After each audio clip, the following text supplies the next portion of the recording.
Well, we still haven't heard back from Barcelona, but I mean, I hope they've got my number.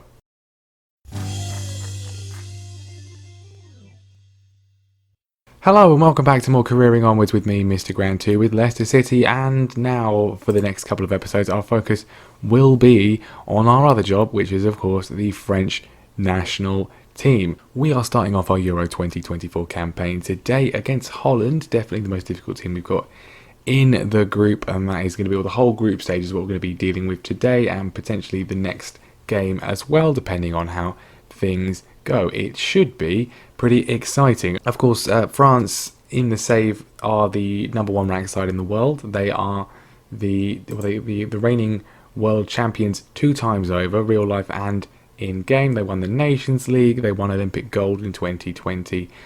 They didn't win the European Championships 4 years ago. That was won by Spain, who beat Italy in the final. So definitely out to win, and we are the favourites for the tournament, which is obviously going to put a lot of pressure on us, and well, it's going to be interesting. So obviously that is going to be our main focus in this episode, but we will of course be looking at this sort of jobs situation that we had in the end of the previous episode with Leicester. We have applied for the Barcelona job. I mean, I don't expect to get it. There are other jobs available, but nothing that's really sort of grabbing me is one I definitely want. Villarreal is interesting. They've qualified for the Europa League. In Spain, that's an option.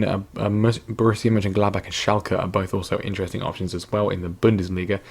No one's hired anyone yet, which is great because Barcelona have already started selling their best players. So I don't know why the game does that. I don't know why the game just sells players but doesn't hire a manager. So we'll wait and see what happens. I think we're just going to wait until after the Euros are completed, because there will obviously be more vacancies depending on the international management situations. Also as well, in the last episode, the board were in discussions with a variety of consortiums about selling them. They were in talks with Dr. Abdullah Al-Hamadi. I'm just going to take a guess based on his name. He's some sort of Arabic businessman, potentially a tycoon, which would have been very nice, lots of money, but unfortunately that has not gone well, and the transfer embargo has been lifted, and as things stand, the old board are still the ones in charge, so we can sign players. I'm not going to really make many signings yet because I don't want to. I think if we do leave Leicester, it's harsh on whoever replaces me if I've already spent all the money on players they don't necessarily want. Anyway, European Championships is our focus. Let's remind ourselves of the group we have got. We've got Holland, we've got Poland, and we've got Russia. It's a very much a red, white and blue group in terms of flags. The board expectation is very simple. They want us to win. They want us to win, which it's going to be difficult anyway, but it's obviously all the more difficult if we have a look at our squad. You would think that the top player here would be Kylian Mbappe, but he's not the top player here. And it's not because he's bad, it's because he's not here. Before we look at the rest of the squad, let's just mourn the main loss. If you watched the previous episode with Leicester all the way to the end, you will know that Kylian Mbappe is injured. He has torn his hamstring and is out for between 5 and 8 weeks, which is magically the perfect time for him to just completely miss the entire tournament. Absolutely sensational stuff. I'm delighted at this development. I'm even more delighted by the fact that he got injured in the Champions League final win for PSG over Liverpool. But you'll never guess when he got injured. Yes, the 93rd minute. PSG made no substitutions in the game. It would have been nice if they'd taken Mbappe off. That would have been welcome, because 93rd minute injury that has magically made him miss the entire tournament. I'm not saying it's a conspiracy or anything like that, but it's very convenient for the AI that they've managed to injure the best player in the world just in time to miss every single game. But then the rest of the team, well, here they are. It's pretty much as you would expect for the most part, given where we are in the game world. One regen. And that is Luke Fournier, who is Atletico Madrid and is our backup right back. He's okay, defensively very good, which is quite rare. Not very good going forwards. And the thing that concerns me is his passing of 8. But there weren't many other better options in that position. Pavard is of course going to be starting for us. Otherwise, it's pretty much as you would expect. Some of these guys are getting on a bit. Kante is getting on a bit, but he's still very good. So kind of had to bring him along really, even if it's just as a squad option. Griezmann's kind of falling into this similar category. Still very good though. I did make some big calls, leaving out like Amin Gouiri, who has been in most of my French squads but has been really bad. So Moussa Dembele gets the nod. Instead, he's at Liverpool now, and Anthony Martial, the player who has benefited from Mbappe's injury, his sort of payback for that in terms of any sort of thank you was to play absolutely dreadfully in one of our pre-season friendlies against Finland. He came off the bench at half time, immediately gave away a goal, so not great. We also beat Turkey in our other warm-up match. I have at this point not lost a single game as France manager, but then you would probably expect that to be the case. But that could all change over the next couple of episodes. Right then, Holland up first of all. We're going to play this game in full, and then we'll cut up just the goals of the other two group matches, unless we're in danger of going out. But I would hope that wouldn't be the case, but we will play this one in full. The team today is going to be Alfonso Areola in goal, Ferland Mendy's at left back, Benjamin Pavard at right back, Lucas Hernandez and William Saliba the central defensive pairing.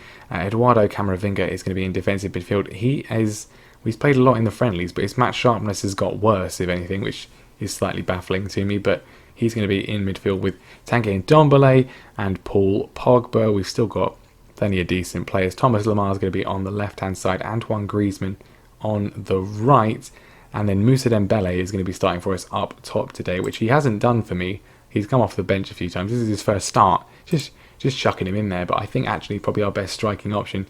If Mbappe was here, he would be playing on the right-hand side, and then we'd probably still be playing at Dembele, or we might be playing Griezmann. But yeah, Mbappe clearly a big loss for us. The thing is, if we don't win the tournament, I can't just say to the FA, oh, it's because Mbappe was injured, because there's no sort of interaction with national FAs. I'm just going to get sacked, which would be disappointing. But anyway, Holland, we played them in the qualification stage, of course, and now we're playing them again. Lots of decent players. They only just scraped through into the tournament, but I mean, obviously very, very good. Van Dijk is 32 now and is still an absolute monster. They have got Ricardo Reckers up front, who could well wreck us our defence if we're not careful. That's why part of the reason why I've got Saliba in there, because he's a bit quicker than some of the other guys. Right, I do expect nothing but a win. I will say that in every single match. We are the favourites. We are the double world champions. Not that I won that. That was Claude Puel. But we just got to win. We've got to win this tournament. If we don't win this tournament, we will have to find ourselves a new international job. There'll probably be plenty available, but let's just try and win. Let's just try and win. And Ndombele coming forwards, he's got it back and he's scored. Brilliant start to the tournament. Tanguy Ndombele he's made that goal himself. Gets the ball, driving forwards, beats a couple of players, loses it. 3 of them fall over the ball, and then Daley Blind is mugged off. Ndombele can't believe his luck, steals in, fires past Zert in the Holland goal, and we've got a very early lead here in pretty comical fashion. Thomas Lemar with a free kick straight afterwards. Can we grab a second? Not quite. It's Reckers has got the ball, and now he's going to try and wreck our defence, but Camavinga's wrecked him. Very good start. Things have quieted down a little bit since then, but Pogba finds Griezmann on the right-hand side, back to Pavard, puts the ball across for Dembele, and that was a great chance for him to grab his first goal of the tournament. It hasn't happened, and now Reckers has got the ball from a free kick from Zert, and it's going to, we get it away. That was a little bit sketchy. Dembele's in again, running forwards, and this time he blasts over. A second goal would really sort of steady my nerves here. Pavard to Camavinga, back to Pavard.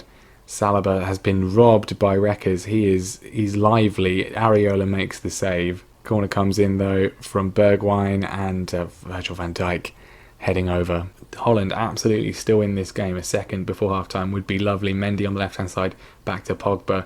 Get the give and go between those two. Camavinga probably going to have to come off soon, because he's not only is he booked, but he's not, of course, very fit. Thomas Lemar steals in, ball across, Antoine Griezmann into an empty net. He is one of the most experienced players in this team, but still very, very good indeed.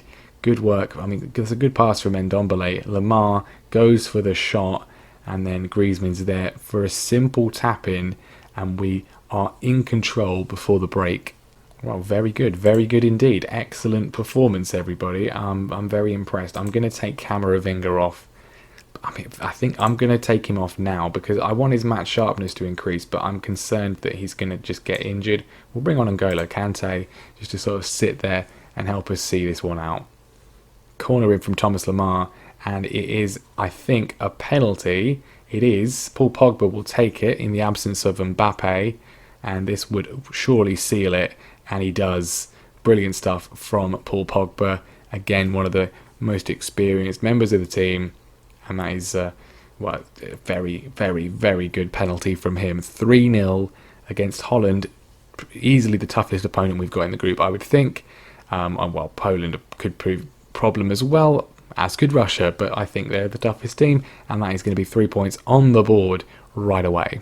And Zert's able to get the ball away to Univar. Reckers is in. He wants a goal today. Not going to get one yet, though. Areola makes the save. Right, I think we need to take some players off with the rest of the tournament in mind. We're going to bring off Griezmann and bring on Dembele, who has not been amazing in the games that he's played for me so far. And then Pogba as well, given how important he is. We'll take him off for Hossim Aouar. Well, it's been a brilliant performance, and it's not over yet. Hernandez to Aouar, Kante and Dembele cutting inside, back to Kante. Can we grab ourselves a fourth? That would really just absolutely seal what's been a blistering start to this tournament, and that would set us up nicely for the rest of it, I think. Lemar beats his man, cuts inside, gets a goal, which I think his performance overall has deserved. Thomas Lemar makes it 4-0, and well, this one was done for a while, but what a way to start the tournament. Holland, very good side, I think, in terms of their players. Maybe not a great side, but a lot of great individuals. A lot like the England golden generation. But we are a fluid side, and we are an experienced side at winning tournaments. Hopefully, this can be another one, and our first one as France manager. Well, there we go, 4-0. Excellent stuff indeed. There's no other way of saying it. Brilliant start to the tournament. Hopefully not some sort of false dawn. Hopefully we can build on it and, go on and at least get through to the semi-finals would be good.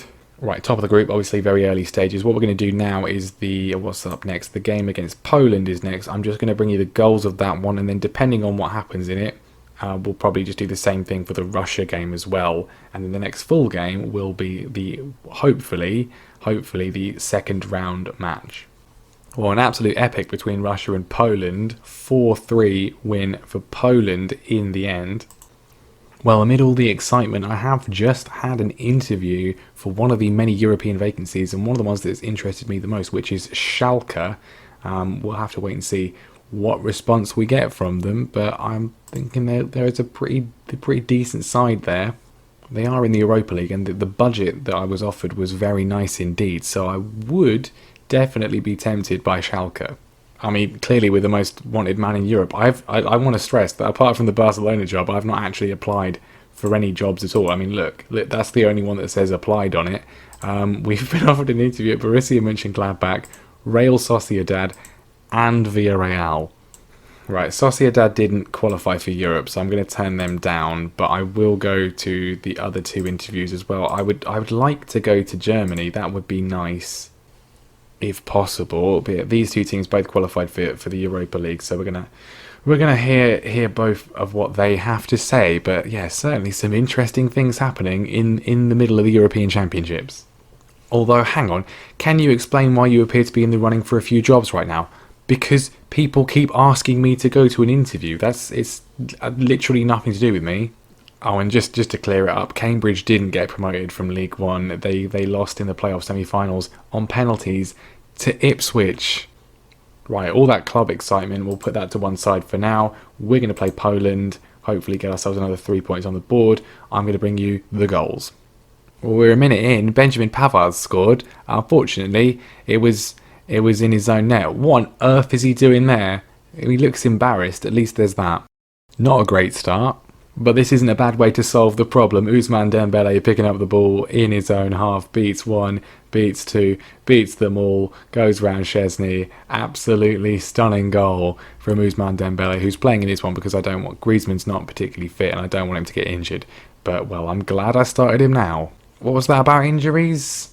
Tanguy and Ndombele, one of the stars of the previous match, injured. Kante on. Doesn't seem to have affected us though. The movement for this goal, the passing between the whole side, outstanding stuff. Camavinga onto Anthony Martial on the left hand side. He's in for Thomas Lemar, and well, repaying the faith as well with an absolutely stunning goal. 2-1. And the tie's completely turned on its head. We've done it again. Dembele again. What a run from him all the way down the right flank. Martial's shot was blocked. Kante's shot was blocked. Martial again. But Pogba was there in his 125th cap for the French national side to make it 3-1.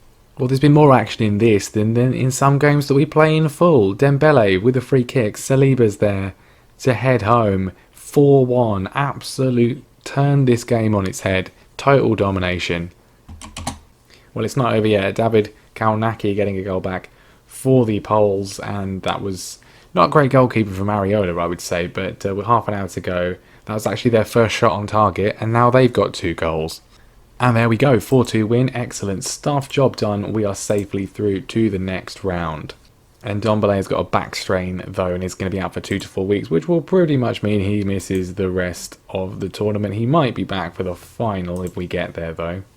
It's worth pointing out as well that France are currently on a 48 game unbeaten run, which I just have a feeling I'm going to bring to an end at some point in the next few games.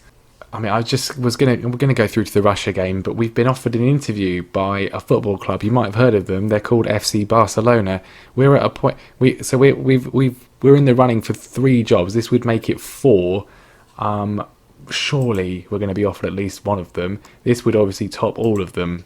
Right. Just to be clear, I hope you're all following this. This is going to be. I'm not going to worry about editing. We're just going to just as it happens. We're in the running and have interviewed for these 4 jobs in reverse order of how much I would like them. Villarreal, Borussia Mönchengladbach, Schalke and Barcelona. I mean, if we're offered the Barcelona job, we have to take it, but I would actually really quite like the Schalke job as well. Right, all the club excitement to one side again. Let's just focus on the goals from the game between Russia and France. We need to win to make sure we win the group. Actually, a draw would be enough, but as it happens, we are winning. A thunderbolt of a strike coming up from Adrien Rabiot. Kante puts it across. Well, it's not a strike, actually. It's a header, and not really a thunderbolt either, but well, it's a good goal. Right, Kingsley Coman is injured. I'm glad I rotated for this one, but that's 2 players we've lost to injury already, and not good. Of course, what would help would be if Sports Interactive at any point decided it would be a good idea to put in the ability to rest players in between international fixtures, which for some reason you can't do. There we go, largely uneventful, but a 1-0 win. We win the group with maximum points. And Kingsley Coman is out injured for 2 to 3 weeks. I mean, this is fantastic. It's magical. That's 3 players, including Mbappe, who are just going to be out for the entire tournament. And our second round opponents will be Switzerland. Those are all of the second round matches. I think we've got, with respect, and we might end up losing to them. That is a relatively kind draw. Right, we have been unsuccessful in our interview at Villarreal, that was the club I was least interested in. So that's good, but it doesn't necessarily mean that we'll get the other ones. We are apparently the favourite for the Barcelona job, although at odds of 7 to 10, which to me are just absolutely baffling. Oh, this is going to be a very long episode, isn't it? Right, staff changes proposed for Borussia Mönchengladbach. So we have got one of the jobs. This is the one I'm least interested in of the 3. So I'll say yes to this now, but I'm going to delay it after we get the contract offer and see what happens with Schalke and indeed Barcelona. We were going to play the Switzerland game in this episode. We might save that for next time, but then I think we'll still play Switzerland. It's just going to be a long episode. Right, suggest changes. No one wants to come with us to this one. Not even Mark Bonner. He doesn't want to come with us. Although, is that because this guy's hit? No, it's not. Well, this guy's really good. We'll just confirm this, I guess. Perhaps unsurprisingly, we've not got the Barcelona job. They've gone with Gustavo Alfaro, which is, he's the Boca Juniors manager, so good luck to him. So we have been offered the Borussia Mönchengladbach job, £66 million. They're in the Europa League. It definitely would be a step up in a lot of ways. I've also never managed in Germany at any point. They've got some good players at the club still. Breland Bolo. They've got Callum Hudson-Odoi, which I'm definitely all about. Dennis Zakaria as well. There's a lot of value in this squad. A lot of players who look really very solid. And with that kind of money, we can potentially only improve the squad, you would think. It's definitely an option. And I think that the only thing that is making me not immediately accept it is because I want to see what happens with the Schalke job. Because I do think Schalke are probably slightly better. But if we don't get the Schalke job, then I do think that I'm probably going to take this job offer. Of course, the issue is there are going to be more vacancies after the Euros are over, but we'll have less time for transfers if we wait until one of those, and then we obviously won't get this job, and this could be the best job that we get. So what I'm going to do is I'm not going to say no, I'm going to delay it. Ask to delay for 1 week. We'll play the Switzerland game. Mönchengladbach agree with that. That's absolutely fine. We'll play the Switzerland game and then just sort of see what happens with Schalke, and it may well be a choice between the two Bundesliga sides. I mean, it's a risk. Obviously, it's a risk because they are they are similar levels of stature to Leicester. Maybe slightly lower reputation because of Leicester's relegation, obviously. But the thing is, if we can stay at Leicester and then maybe see what happens next summer. But I don't know. I'd never managed in Germany. Obviously, they're not as good as Dortmund or Munich, but I think it's an interesting opportunity. Both of them are. Right, goodness gracious me, it's all kicking off. We're going to play Switzerland in the second round of the European Championships. Now, let's again, I've said this 3 times now, let's just leave the club stuff to one side and focus on the fact that we are in a major international competition. It's the knockout stages now. I expect nothing but a win to keep this run going. That goes without saying because the run will end. Not just the winning run that France have run, but the tournament will end. We have to win this game or we're out. That's just how it works. Right, early chance for us. Thomas Lemar with a free kick in. It's knocked in by William Saliba, and that is a nerve settler if ever I saw one. Going into the lead this early on, obviously it could backfire. You could score too early, which does sometimes happen. But I think that's a very good start indeed. Saliba onside, heading home, and we are in the ascendancy already. And another highlight straight afterwards. We are going to play the full game for this one. This episode is going to be very long, I would imagine, but sometimes it needs to be. Pavard on the right hand side is lost out though to Ricardo Rodriguez. Saliba gets it back. Dembele trying to get there, gets it back. Another performance from him would be amazing. He puts the shot in and that is saved. Dembele on the left hand side, that's I'm assuming Moussa Dembele. Kante has it back. Dembele with a shot and it goes wide. I mean, it's actually quite confusing as to which Dembele is which. Right, half time, 1-0. Not much has happened the last 20 minutes or so. I don't really care. If nothing happens in the second half, that would be great. Right, over an hour gone, and there's not been much happening in the second half. A couple of free kicks for Switzerland. Dembele on the right-hand side. I mean, you can actually tell because it's got the O in front of his name. The game has taken account of that. Thomas Lemar puts the ball across. Apparently that was a shot. It doesn't find anyone, though. We're going to have to make some changes as people are getting a little bit tired because you can't rest them, which is annoying. We'll take off Dembele for Griezmann, but yeah, we're looking pretty good so far. But here's a free kick from Shaqiri. Akanji's there. Can we get it off him? Yes, we can. And now we can break. Kante, maybe not the quickest anymore, but he's running forwards. Gives it to Pavard on the right-hand side. There were probably other options on there, but Pavard's got it. He's got it back again. Camavinga to Dembele, and I'm not really sure what happened there. Corner comes in from Thomas Lemar. Paul Pogba can't find the target. Well, not the most action-packed match, but that's probably good in terms of how long the episode's going to be. A 1-0 win against Switzerland. We are safely through to the quarter-final, living up to the expectation that we have pre-tournament. And our quarter-final opponents will be the Czech Republic, who, if I'm not mistaken, were one of the teams we played in qualification. That'll be the second time we've got that one. Croatia, England will be one of the other ones. Turkey against either Norway or Spain. And then Italy versus Portugal, which means the Germans are out. I must have missed that. Where did they get knocked out? Did they get knocked out in the group stage? Indeed, they did. They got knocked out. The hosts, Germany, have been knocked out in the group stage. I completely missed that one. But there we go. That's one team out of the way. But anyway, that is going to be what we play next time, and hopefully, fingers crossed, a couple of games after it as well. We will also deal with the club job situation. Are we going to go to Borussia Mönchengladbach? Are we going to be offered the Schalke job? Are we going to kind of wait and see what happens after the Euros are over? It's all up in the air, but I do think that we will not be staying at Leicester. I think that we've done a really good job at Leicester. It's been really fun. We've taken them back from the brink of going into League One, arguably, and we've got them to 7th in the Premier League. But I think 2.5 years is a good time to spend at any club. And the opportunity to go and manage in Germany, which I've never done before, not just on YouTube, but I've literally never done it on FM before, is an intriguing one with a team in the Europa League with a decent budget. I think that is the right thing to do. We will make that final decision next time, though, as well as concluding the European Championships with France. Thank you very much for watching this, I can only assume, very long video. Leave a like if you enjoyed it. Make sure you subscribe as well so you don't miss the next one, and I will see you next time.